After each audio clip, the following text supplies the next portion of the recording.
Today amid optimism over a trade deal between the U.S. and China. President Trump tweeted earlier today, I quote, had a very good telephone conversation with President Xi of China. We will be having an extended meeting next week at the G20 summit in Japan. Our respective teams will begin talks prior to our meeting. Joining us now from the CBOE trading floor is Alan Nuckman, Agora Financial Chief Market Strategist. And Alan, we're seeing the markets react pretty positively to that news today. The Dow up over 360 points as it stands right now. Do you think the market might be getting a little ahead of itself when we try to factor in the optimism of President Trump's tweet? No, I don't think so. I think it's an ability to overcome obstacles being illustrated here that we built in the worst case scenario weeks ago. We've seen this before if you look at the action in December. And now the markets have moved forward thinking that, smart minds will come to some sort of solution and we can focus on fundamentals once again instead of these concerns. Now, for me, I'm focused on what we see with the stock market. We saw a great reversal and built on it last week. We made new lows and a higher close on a weekly basis the week before. That's how bottoms get put in, and we've seen some follow through on that right now. So stocks are strong, and more important, they're stable. We've got the VIX down here at 15, so we just made new 3-week lows in the last couple of sessions, which is very much a positive sign. So, Alan, you're saying the stocks are strong, it looks stable out there. Do you think that there's still significant room then to move to the upside? Oh, I definitely think so. Now, if you think about what's been the overhang for the last months, weeks, and I guess going on years now with the tariff tantrums, the concern is, that it could escalate. And we've always looked at a worst case scenario. Now, we can focus on the fact that we don't have any actual goalposts here, and the president hasn't said what a good trade deal is. So he could claim victory at any time and say, hey, look, we won, we got what we wanted, and guess what happens? The market continues to move forward and up and away, as we've seen every sell-off now here in the last 10 years. Alan, a big story out this morning that caught a lot of investors' attention was ECB President Mario Draghi. He was signaling a possible rate cut as soon as its next policy meeting in July. President Trump didn't waste any time in terms of weighing in on this. We actually have a tweet from what he sent out earlier today. It said that, quote, Mario Draghi just announced more stimulus could come, which immediately dropped the euro against the dollar, making it unfairly easier for them to compete against the U.S. They have been getting away with this for years, along with China and others. Alan, what's your reaction to President Trump's tweet? Nothing new here. It's a race to the bottom. The different countries have been doing this for years, where they lower their interest rates. They want to devalue their currency.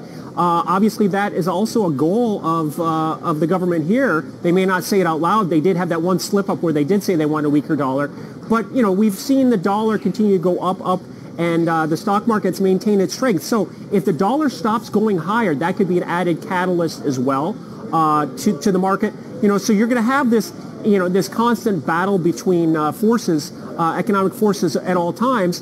But we've seen this before, and let's look at what's happening with interest rates. It wasn't so long ago we were pricing in, 3 rate hikes, and Mr. Trump has kind of put his foot on the pedal here, and he has said that he wanted a 1% rate cut, and now it looks like we're going to get a 0.5% cut in July, according to the futures market. So we'll see what happens, but that he's going to do what he can to get the market to move where he wants it to.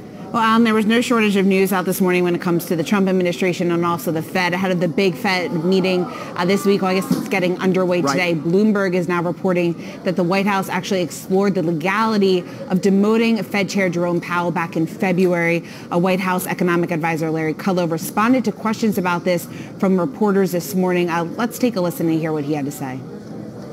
I'm not going to confirm or deny anything. I'm just not going to comment on it because it allegedly happened 6 months ago, and it's not happening today, and therefore I have nothing to say about it. Alan, do you think that these types of developments, just in terms of putting pressure on Fed Chair Jerome Powell, do you think that could have any impact on the Fed's decision going forward? Oh, absolutely. I've been in situations where people have said to me that when I have to make a decision, they're confident that I'll make the right decision. Essentially, that's what he's told Chairman Powell. The days of free markets, seem to be gone. I need to focus on price as a trader as opposed to politics and policy. but it's getting more and more difficult every day, each and every day. But let's remember what the net, the next net goal is for the president is to move the markets higher. So you've always got that as an underlying support in the marketplace. And I've been bullish and optimistic for a long time. And we can make this very simple. Interest rates are extremely low, and they're going lower. So if you look at the 10-year note yield right now, I think at 21-month lows, if someone want to tie up their money at 2% for 10 years or put it in the stock market. So I think right now the money flow is going to continue to go into the stock market. So that helps me remain very optimistic that we still have a lot more upside left in stocks. Alan, investors have been, and traders, analysts out there have been debating about whether or not a rate cut would actually boost the markets. UBS was out with a note today saying that it won't. They said, quote, the Fed put is dead. Do you think that a rate cut will boost the markets?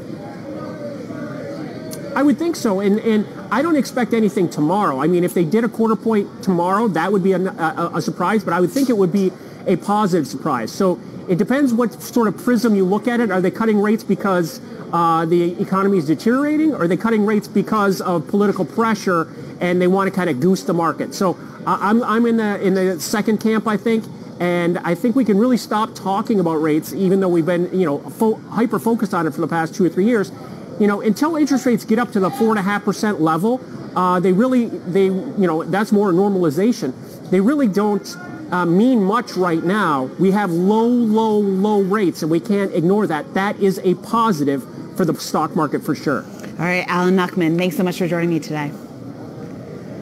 Well, stay tuned to Yahoo Finance for live coverage of the FOMC announcement. That's tomorrow at 2 p.m. Eastern Time. We'll have the latest for you right here on Yahoo Finance.